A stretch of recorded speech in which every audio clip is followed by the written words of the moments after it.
डरते हुए अभिमन्यु से कहता है, यार तूने आवाज सुनी? अभिमन्यु हैरानी के साथ पूछता है, कैसी आवाज? यार लड़की की आवाज। अभिमन्यु चिढ़ते हुए कहता है, यार ये तूने क्या जब से लड़की की आवाज लगा रखा है? जब से यहाँ पर आया है कह रहा है लड़की की आवाज, लड़की की आवाज।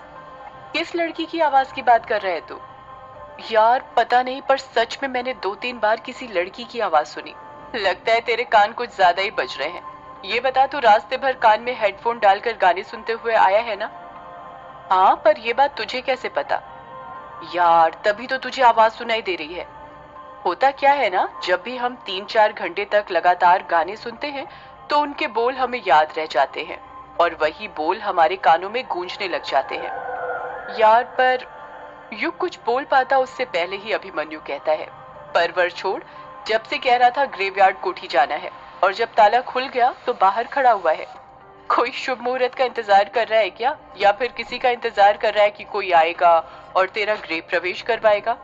युग अभिमन्यु की बात का कुछ जवाब नहीं देता है और कोठी के अंदर घुस जाता है। कोठी के अंदर लाइट नहीं थी, हर तरफ अंधेरा ही अंधेरा था, इतना अंधेरा कि कहीं कुछ दिखाई नहीं दे रहा था। अभिमन्यु कोठी के अंदर घुसते हुए कहता है, यार यहाँ पर तो बहुत अंधेरा है, ऐसा लग रहा है जैसे किसी अंधेर नगरी में आ गए हो। युग अपने मोबाइल का टॉर्च ऑन कर लेता है। अपना बचपन कोठी में ही गुजारने के कारण युग को पता था कि लाइट का स्विच कहाँ पर है। कुछ ही देर में युग को लाइट का स्विच मिल जाता है और वो जैसे ही स्विच दबाता है, कोठी के अंदर चारों तरफ उजाला हो जाता है। कोठी रोशनी से जगमगा उठती है। अभिमन्यु हैलोजन के बल्ब को देखते हुए कहता है, यार तूने एक चीज नोटिस की? युग हैरानी के साथ पूछता है, कौन सी चीज? यही यार कि ये कोठी 13 सालों से बंद थी, पर तू खुद देख, लाइट का कनेक्शन अभी तक काम कर रहा है। ऐसा कैसे हो सकता है? युग कुछ सोचते हुए कहता है, हो सकता है लाइट का कनेक्शन बिजली विभाग वालों ने काटा ही ना हो। अभिमन्यु फटाक से पूछता है, और वो क्यों? क्योंकि उनके मन में भी यक्षिणी का खौफ होगा और वो यहाँ पर आने से डरते होंगे, इसीलिए उन्होंने लाइट का कनेक्शन काटा नहीं होगा। अभिमन्यु युग की बात का कुछ जवाब नहीं देता क्योंकि उसे युग की बात बिल्कुल ठीक लगी थी। वो कोठी को देखने लग जाता है। 13 सालों से कोठी बंद होने के कारण हर जगह धूल ही धूल थी। मकड़ी ने कई सारे जाले बनाकर रखे हुए थे। कोठी के अंदर 2 बड़े से गुंबद बने हुए थे जो कोठी की खूबसूरती को 4 चांद लगा रहे थे। कोठी की सीढ़ियां संगमरमर से बनी हुई थी। हॉल में बर्माटिक और बेल्जियम के बड़े बड़े झूमर थे। कोठी का फर्नीचर मोहगनी की लकड़ी का था। दीवारों पर कई कलाकृतियां बनी हुई थी जिसकी सजावट के लिए तलवारें, रस्सी, कुल्हाड़ी, अलग अलग चीजें टंगी हुई थी जो काफी पुराने जमाने की थी। उन पुरानी चीजों को देखकर ऐसा लगता था कि हर एक चीज के पीछे कोई न कोई कहानी छिपी हुई थी। अभिमन्यु कोठी के चारों तरफ अपनी नजरें घुमाते हुए कहता है, यार ये ग्रेवयार्ड कोठी अंदर से तो बहुत शानदार है। इतनी पुरानी इमारत है पर देखकर ऐसा लगता है कि जैसे अभी 1-2 साल पहले ही बनाई गई हो। कुछ भी बोलो, ये अंग्रेज लोग काम एकदम बढ़िया करते हैं, इतना बढ़िया कि सालों साल तक चले। मेरे तो समझ में नहीं आ रहा कि तेरे रिश्तेदारों ने इतनी अच्छी कोठी इतने सालों से बंद क्यों रखी थी। युग अभिमन्यु के सवाल का कुछ जवाब नहीं देता है। वो गौर से कोठी का कोना कोना देख रहा था। उसे देखकर ऐसा लग रहा था कि कोठी को देखकर उसके बचपन की यादें ताजा हो गई हो। अभिमन्यु अपनी बात को आगे जारी रखते हुए कहता है, यार इस कोठी की भी बड़ी बेकार किस्मत है। 1-2 हफ्ते बाद अपने वेकेशन खत्म करके तू यहाँ से चला जाएगा और फिर से इतनी प्यारी कोठी बंद हो जाएगी। मैं कहाँ जाऊंगा? अभिमन्यु फटाक से कहता है, अपने शहर बेंगलोर जहाँ पर तू रहता है, और कहाँ पर जाएगा? तू यहाँ पर अपनी छुट्टियां ही बिताने आया है ना? शहर से मन भर गया होगा तो? युग उदास चेहरा बनाते हुए कहता है, मैंने बेंगलोर छोड़ दिया है और अब मैं कहीं नहीं जाऊंगा, हमेशा यहीं पर रहूंगा। अभिमन्यु अपनी आंखें फाड़ते हुए कहता है, क्या कहा तूने? बेंगलोर छोड़ दिया है? पर क्यों? तू तो बेंगलोर में सेटल हो गया था ना? अंकल जी के शांत हो जाने के बाद 13 सालों से वहीं पर तो रह रहा है तू। तो अब ऐसा क्या हो गया कि तू अपना सब कुछ छोड़कर वापस अपने गांव आ गया? तुझे पता है ना, गांव की जिंदगी शहर की जिंदगी से बहुत अलग होती है। और ये बंगला मुडा गांव है, यहाँ पर नेसेसरी चीज भी मुश्किल से मिलती है। हाँ पता है मुझे, पर मैंने फैसला कर लिया है, चाहे कुछ भी हो जाए, पर अब मैं हमेशा यहीं पर रहूंगा। पर क्यों? आखिर शहर में तेरे साथ ऐसा क्या हुआ कि तू अपना सब कुछ छोड़कर गांव में रहने आ गया?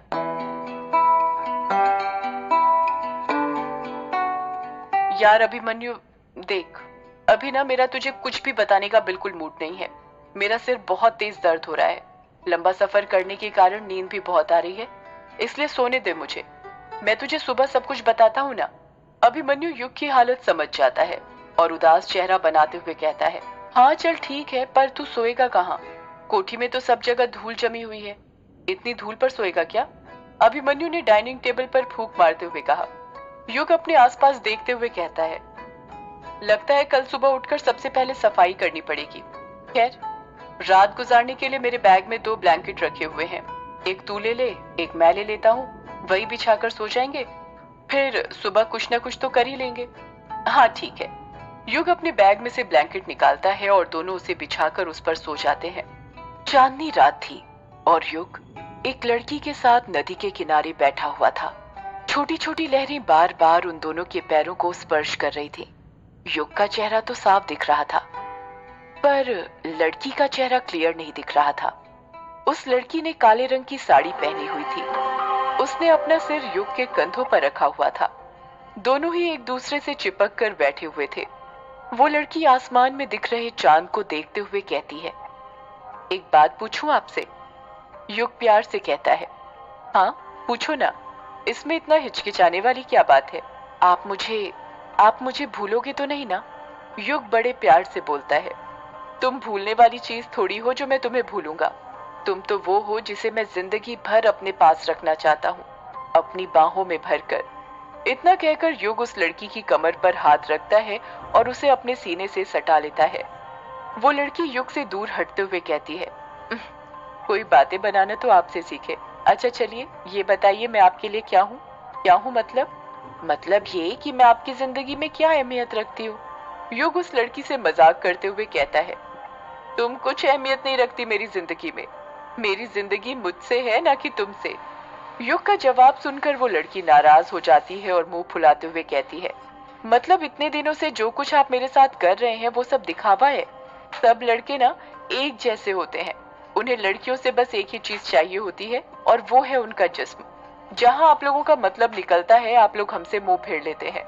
इतना कहकर वो लड़की वहां से उठने लग जाती है।